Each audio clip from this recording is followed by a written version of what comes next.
Welcome to the Mind for Success podcast, a space for heart-centered entrepreneurs to live in deep alignment with what matters most, overcome subconscious limitations, and shift their energy into an unstoppable force.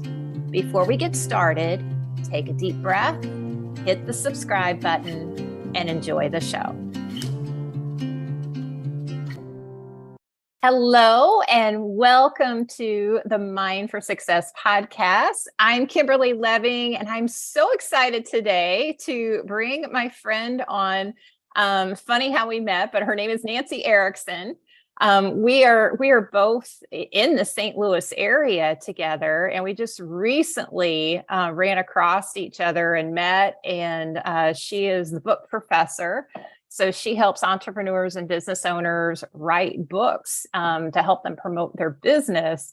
But it's just funny. It's such a small world. We met on a larger platform, not realizing that we were both there. And here we are podcasting together. So I'm excited to hear about what you do today, Nancy. Yeah, thanks, Kim. I'm really excited to chat with you today. Awesome. Well, I ask this of everybody I have on the show. I love to hear the journeys and a little bit about your background and how you got started. So, well, I own two book-related businesses. One is the Book Professor, where we help people write nonfiction books. And then I also own a nonfiction publishing house where we publish books, from our clients and many other authors. But I have not always been in this space. In fact, I've been in this space for about 16 years. Mm-hmm. And before that, the journey is so weird. Yeah, it's just my original career was in high tech, and I was a systems engineer for IBM, and then I worked for Oracle Corporation for a long time. And I guess it's been about 16 years ago, but my father was diagnosed with a terminal brain tumor. Mm-hmm. And we knew that he would only have about 7 months to live, and it was pretty textbook. And so I quit my job and went to Florida back and forth to help my parents at that time. And a little bit afterward to be with my mom as she transitioned into living alone. And when I came home, I was like, oh, now what am I going to do? Because of course you don't think about those things when you're, taking these actions to help out. And I realized that instead of being panicked about, oh my gosh, what am I going to do? It was like, oh my gosh, I can do anything I want now. And I was in a pretty unique situation. I was 48 years old and my kids were out of college. And so I didn't have that extreme financial pressure of educating kids anymore. They were out of college. I had earned enough money and bankrolled some stuff. And so I thought, I always loved to write. When I was younger, I had things published and I just loved to write. So I thought, I think I want to hone those skills a little bit. And so I was looking through college catalogs. I'm like, well, wait a minute, I've already done that undergrad stuff. So I ended up going back to school to get a master's degree in writing, a master's of fine arts. And when I was really you have to take a whole bunch of stuff. You have to take poetry and, fiction writing, sure, and nonfiction. And the only thing I was really interested was in the nonfiction, because I love for people to tell their stories. I love to hear them. I love to shape them. I just wanted to concentrate on nonfiction. So when I graduated, two things happened. Number one, I was kind of old. I was 50 when I graduated. And so as a more mature student, they actually asked me to join the faculty and teach writing at the school. Oh my goodness. I graduated. And at the same time, I started this nonfiction publishing house. And I don't know what made me think I could start a publishing house, but I did. And lo and behold, the first book that we published was written by a Holocaust survivor who'd gone to school with Anne Frank. And so we ended up doing the book release at their school in Amsterdam. And it was so amazing because the only two things that were still in place now, as at the same time in the 40s when the Nazis occupied Amsterdam was the school, and across the street, the bookstore. So the author did a big ceremony at the school to commemorate, there were 170 students that the Nazis had murdered. So they were laying a commemorative plaque in that schoolyard and such. And then we went across the street and did the book release. I'm pinching myself. I'm like, this is the first book I've ever done, and I'm in Amsterdam. So Wow. cool. And then the second book that I published, we got back cover endorsements for that book from Sir Paul McCartney and Cindy Crawford, the supermodel Cindy Crawford. Wow. I was like, I'm kind of got the hang of this, this is great. I'm, on the right path, but there was a problem. And that problem was I strictly wanted our publishing house to be focused on material that would either save lives, change lives, or transform society. And we're getting a lot of manuscripts submitted for publication. They had a seed of that thing in it, but the problem is that they were so poorly written, we couldn't do anything with it. Couldn't edit our way out of it. And that really bothered me, Kim, because it was like, okay, this person has in them something that can help others to go from where they are to where they want to be. So what do I do? Just ignore them? They came to us for help. And so I ended up taking a step back for a year. I didn't publish anything. And I wrote this step by step process to take people who aren't writers and help shape their material and turn them into authors of what we call these high impact nonfiction books. So when you talk about the journey, a lot of times you don't know where you're going. I just did the next thing that interested me and excited me. And the first of those things was starting to look at classes I could take. And then when I found a program that I wanted to apply for, and I was accepted. And when I got into the classroom, was so fulfilled. I loved it. I just loved it. And then, and then they asked me to teach, and I loved that feeling that I can actually start teaching kids. So, and then because I was teaching writing, then I kind of got the experience of teaching other people how to write that are writers. So it's been a very, really, really fulfilling switch and journey for me. But I have to say that I didn't always know where I was going or what I was doing. And while it was actually a next step, but I didn't know it at the time, I think is what I'm trying to say. Yeah. I love that. That's so many of our journeys, I think, where we just go where we're led. Yeah. And then the most beautiful thing unfolds.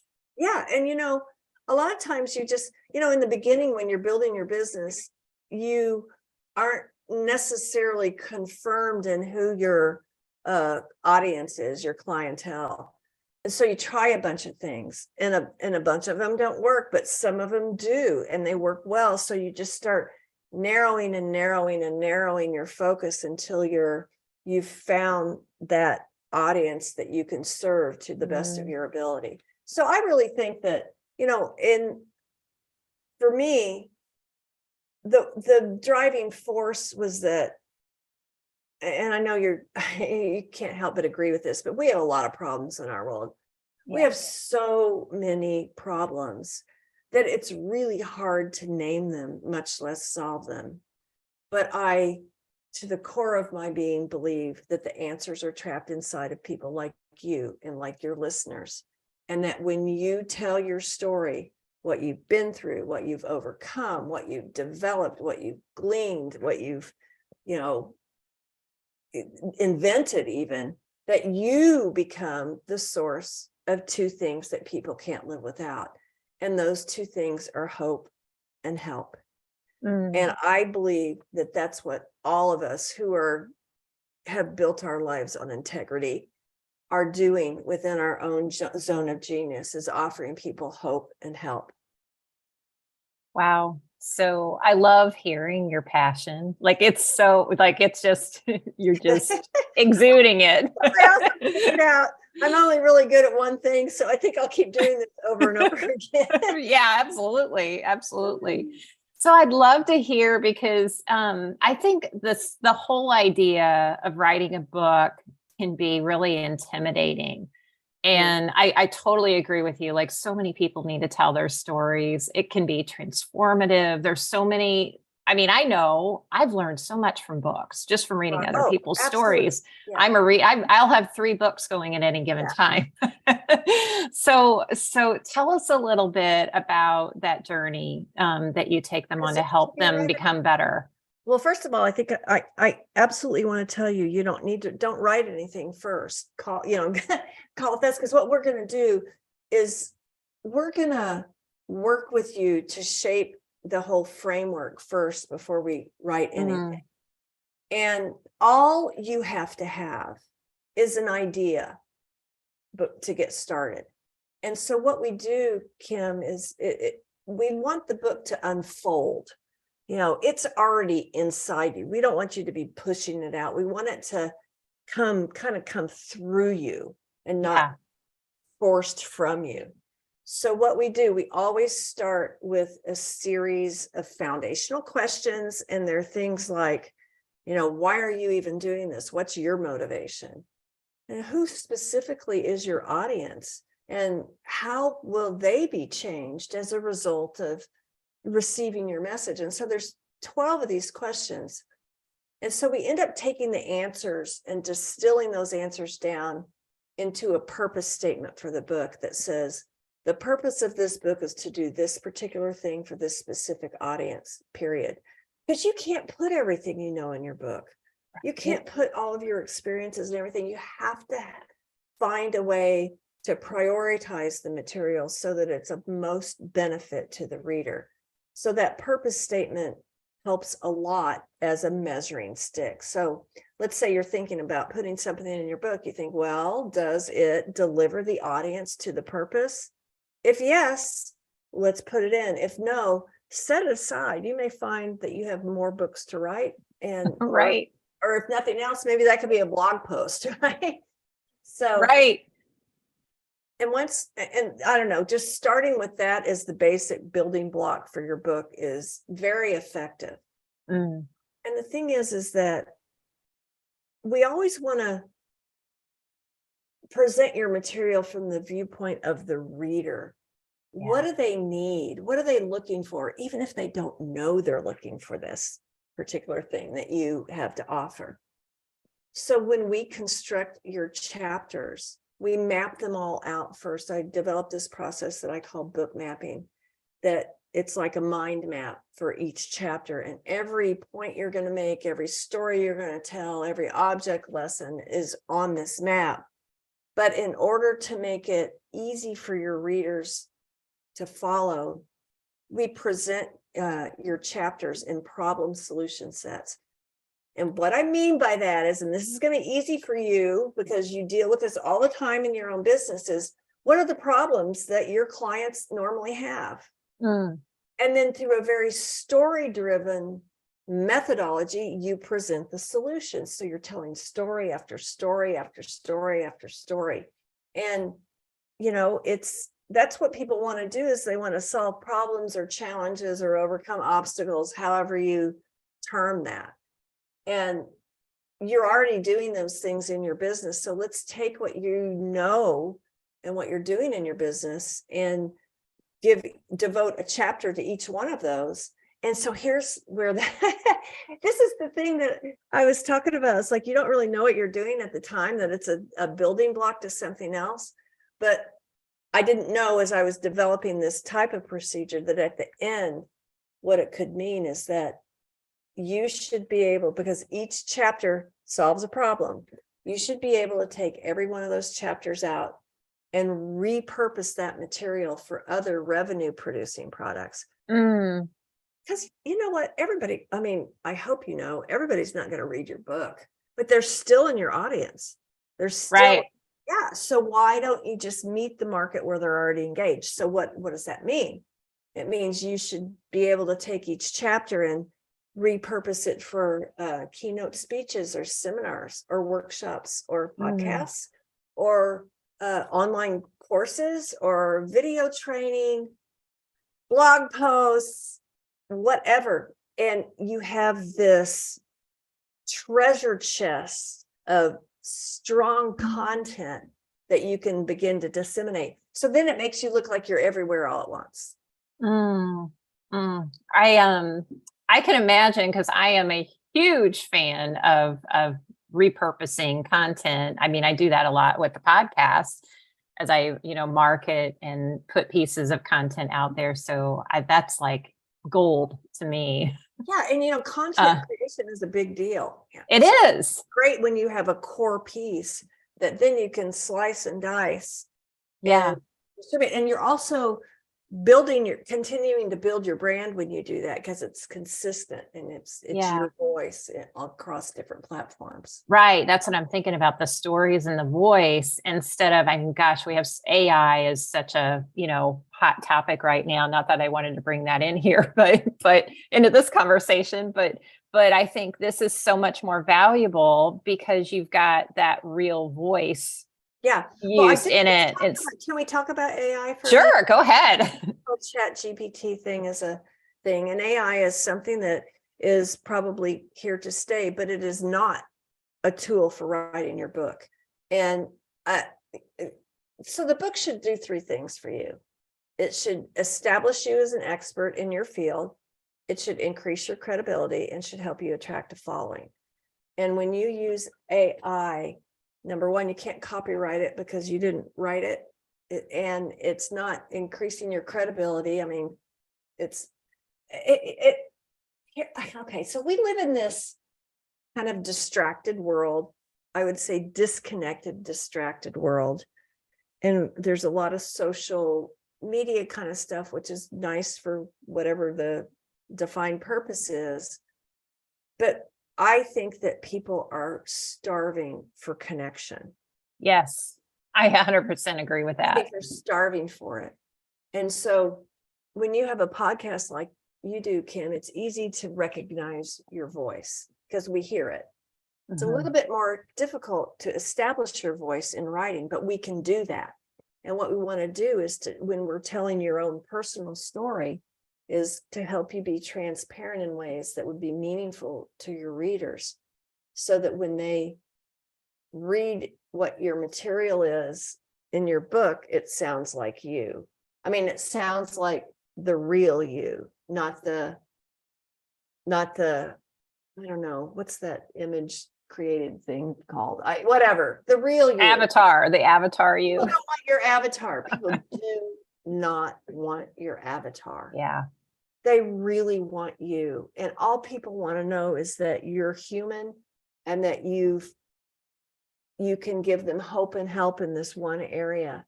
And so we want part of telling a lot of stories in your book. Some of them you're telling on yourself. I did this and this didn't work. Like right. I decided I was going to build a book marketing company. And I had this brilliant idea. And actually, it was actually a really, really good idea. So I spent several $100,000 building this platform and stuff. And then I realized, like, oh my gosh, when you build a piece of technology, you have to like add to it and maintain it. And it was like, I don't want to do. And remember, I had been in the technology world. I'm like, I tried to get away from that. And what am I doing? I'm doing this again. And so I ended up backing away from it. It was called Book Karma. And thinking, this is taking me away from what I really wanted to do and sucking all my money. And it's like, now I don't want this. And so, we can't be everything to everyone, but you can be something specific to a lot of people. Yeah. And anyway, it's that my journey has been extremely fulfilling because I know, and you can look at my walls. Every time we issue a book, I get a new metal print of the book cover, and my whole office is covered in book covers. I love it. Well, I love it too, because I realized that most of these people could not have done this without a process. Right. And it's just so gratifying. It is so gratifying. because what it's really not about the book. It's about getting your message out of you and out into the world where it can do its work. So anyway, I love it. It shows. And I'm thinking, I mean, just from my perspective of being, in mindset coaching, how this process is probably changing the person writing it. It actually does. I was talking about business books, Kim, and there's another category of writers that we help. I call them overcomers, people who have been through some things that are really difficult and they got to the other side. And now they just kind of want to pull people up, and help them. Right. So we've worked with a lot of difficult people who had difficult circumstances of child abuse and poverty and neglect and sexual abuse and addictions and all kinds of things. But one of the things that they all have in common is they have trauma from these events. And when you tell your story your way, the way you experienced it, it's almost like you get to tell it for the last time. Yeah. And it's very cathartic, but it's also so healing, because you get to finally present to the world, this is what happened to me, but I will not be defined by this. That was me. This is me now. And it helps people to kind of to close the book on a chapter of their life that was so hard. And they get to own their story, and then they get to share it with other people who are going through the same thing and be that. What's the hope? The hope is, I was just like you and now I'm here. Now let me help you get from where you are to where you want to be. Yeah. Yeah. I think about it's in a way giving people their voice back. Because if you've gone through trauma, and I'm one of those people that, as a kid, that was my story. And If you've gone through any kind of trauma at all, you do feel like your voice has been taken away. So this is like a huge empowering step. Thing about it too, it helps release the shame, because a lot of times when you've been through trauma, you carry shame from that, even if it wasn't you who was doing the thing. So I'm going to give myself as an example. So I am in my third marriage. That's not something that I would ever have thought. But my first husband, we were married for 22 years. Our kids were out of high school when it came about that he had this whole secret life, and it was not compatible with being married to me anyway. Anyway, so we were divorced, and then I married another man, which I should never have done. And I ended up leaving him when the FBI came and raided for child pornography. Wow. Okay, so I was carrying a lot of shame about those two men and what they'd done. And then obviously I had some therapy to help me get over it, but I came to the point of thinking, why am I ashamed? I didn't do anything. I didn't do any of that stuff. I didn't know what they were doing. And I'm not going to wear that anymore. And so as I've told my story, just like I did briefly here, I'm getting that crap off of me. I am not here. And that's what telling your story helps to do. I do have to follow that up with, I have been married for 8 years to the most wonderful person that I've ever met in my life. And we have a great relationship, and it's a lot of fun. And the funny thing is, when he married me, he'd never been married before. Oh my goodness. So in my head, I'm going, why would you marry someone who's been divorced twice? But anyway, our journeys, personal and business, it's kind of nice when you get to the point where you can look back and think, wow, I've kind of overcome a lot here. So yeah. I like the overcomer stories too. Yeah, I do too. And I would imagine a lot of the business stories, the entrepreneurs are overcomer stories as well. They're just different. They're maybe not honestly, they could be traumatic. I mean, I work with people that, had prior businesses and filed bankruptcy and whatever and didn't work. And, there's a story there. Exactly. Wow. Yeah. So tell us a little bit about the process. Yeah, so I started talking off about how, we start with those questions and then the purpose statement and then the mapping out of every chapter. So once we get to that, and most of the time we work in group masterminds, and they're very focused. They usually have 3 to 5 people in them. And everybody's starting at the same point where they just have this idea, and it's really cool. So what they do is they log into the client portal on our website, and for every week there's like a video training, and then there's homework to download. It's an online course, but it's different because you're going to be doing homework every week, and then once a week we're on an hour-long Zoom mastermind call and really diving into what did you do and how does this impact your readers. And the mastermind group is really, I just got off one, Kim, right before we started recording this, but they're going to be asking you questions about what you're doing and really helping you to hone and refine your message and contributing to each other's work. So it works where it's in 3 different like chunks. The first one is where we map out all the content. In the second chunk, you're writing your first draft. And that's where I put on my professor hat. I've taught at the university, and I teach you, no matter who you are, how to write really compelling, creative nonfiction. And it's a lot of storytelling. And so the only goal in that second module is to get you from what you had on these book maps into an electronic format that you're writing this first draft. And then in the third module, we do a lot of editing, self-editing, expanding things into scenes, and then kind of getting rid of the things that don't really fit anymore. So it's fun. It takes a year. It takes a year to write your book.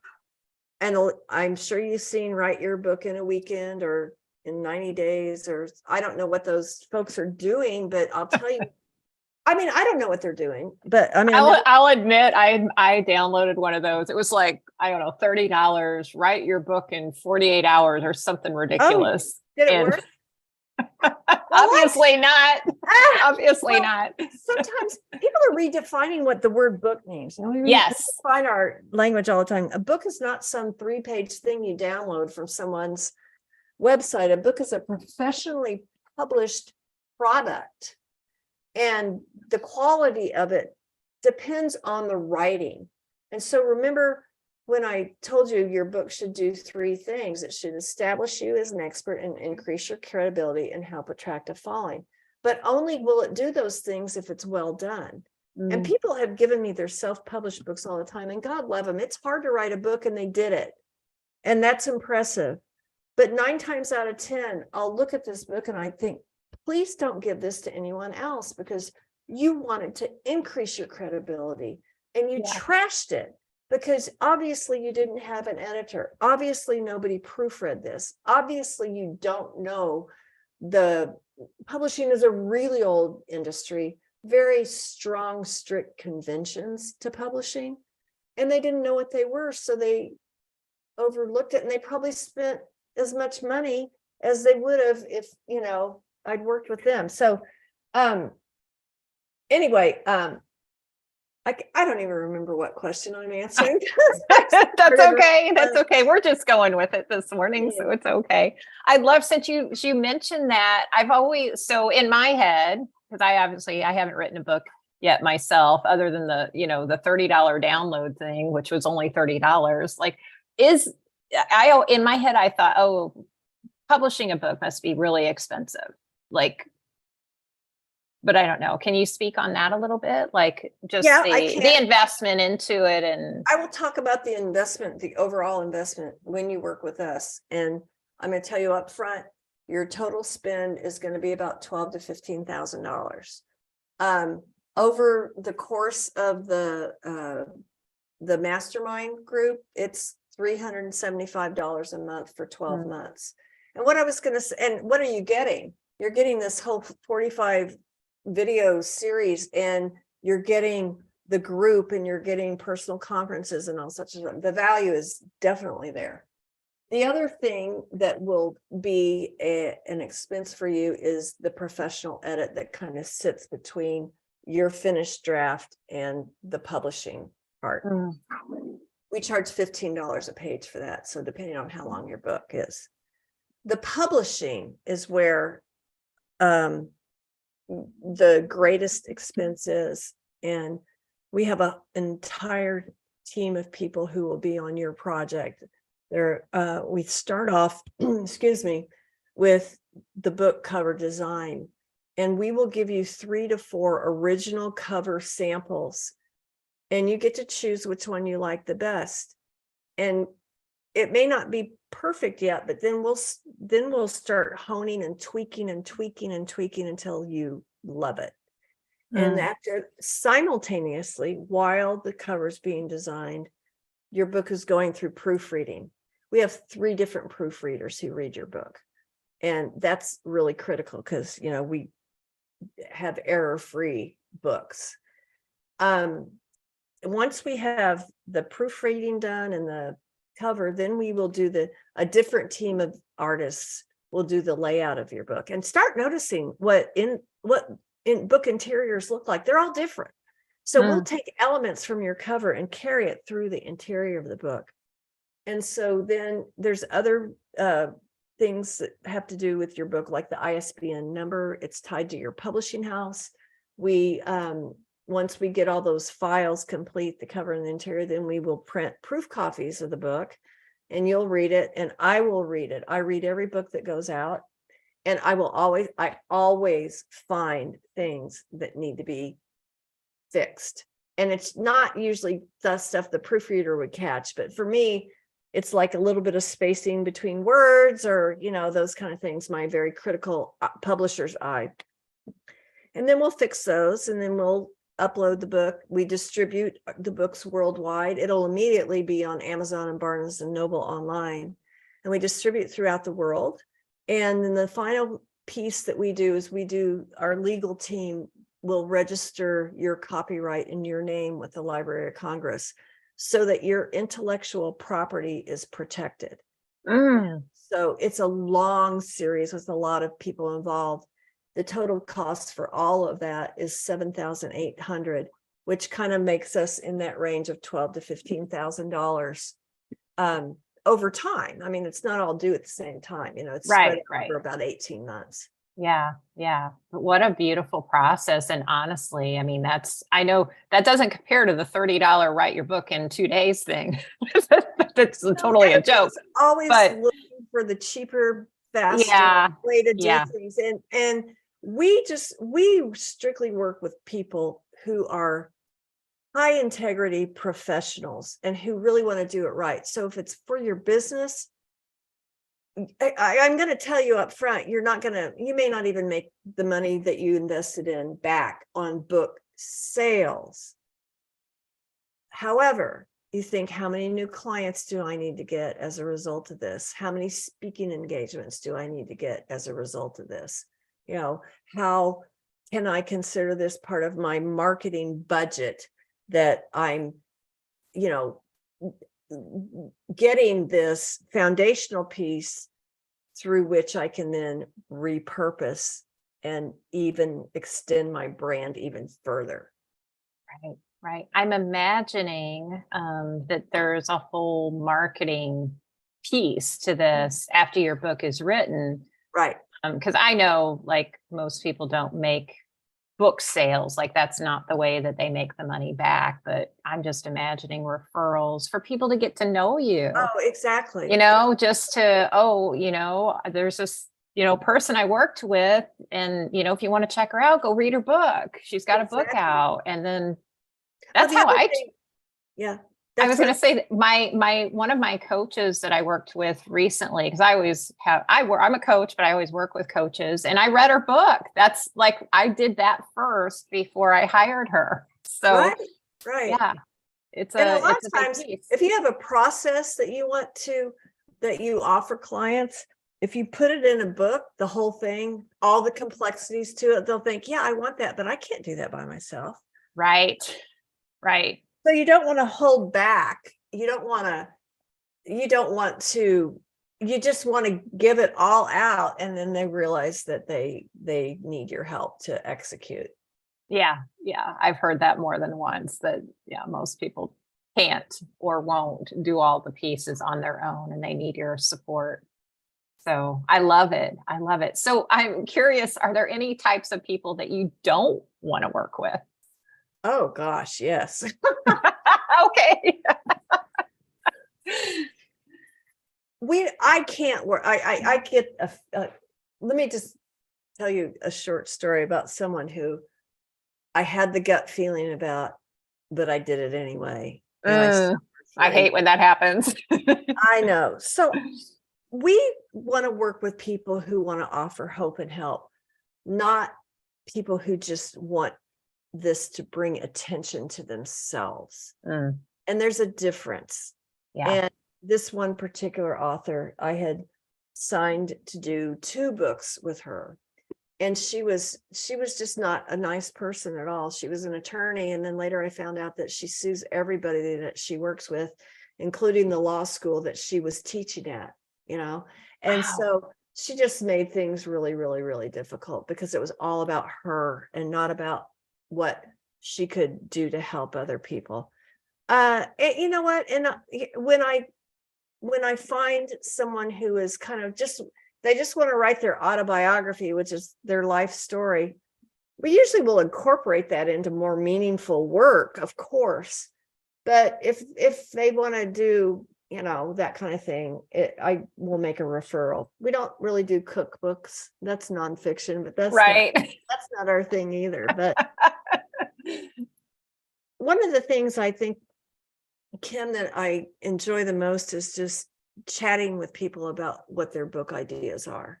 And so, a lot of time, most people have thought about writing a book, and I bet you who are listening have thought about that before, but you don't know how to get started, or you don't know if it's a good idea. So I love to chat with people about their ideas, and I can let you know, oh yeah, I've seen 30 books like this before, or I've never heard that before. Or how could we frame this up to make it give you a more unique angle? And so if your listeners, if they would like to have a talk like that, they can just go to my website. It's called thebookprofessor.com. Remember, we're talking about books, and I was a professor, so it's thebookprofessor.com. Across the top navigation, there's a link that says schedule a call with Nancy, and we'll just jump on Zoom for a half hour and just talk through your ideas. That's fun to me. Yes. That's a lot of fun for me. Yeah. Yeah. You can see it. You can totally see it, that you love it. And that was going to be my next question, is how people can connect with you. And I know you're also on LinkedIn. Is there any other? Yeah. LinkedIn. Okay. I live there too, so that would be a good so we'll have those links in the show notes of this. And this was so good. I love hearing people's stories. So I'm like, this whole subject about book writing and people really putting what they know out to the world for the purpose of making it a better place and to serve other people is just, that's my heart too. So I love that. Yeah. So thank you so much for being on today. And then to our listeners, if you have been thinking about writing a book, don't download the 48-hour thing that I did. Go to Nancy and get some real professional help with it. Someone that can really inspire you to write something that's meaningful, that will help you build your business. Thanks again, Nancy. Thank you, Kim. Thank you for listening today. I want to invite you to download my free guide at resources.kimberlylebbing.com/unlock.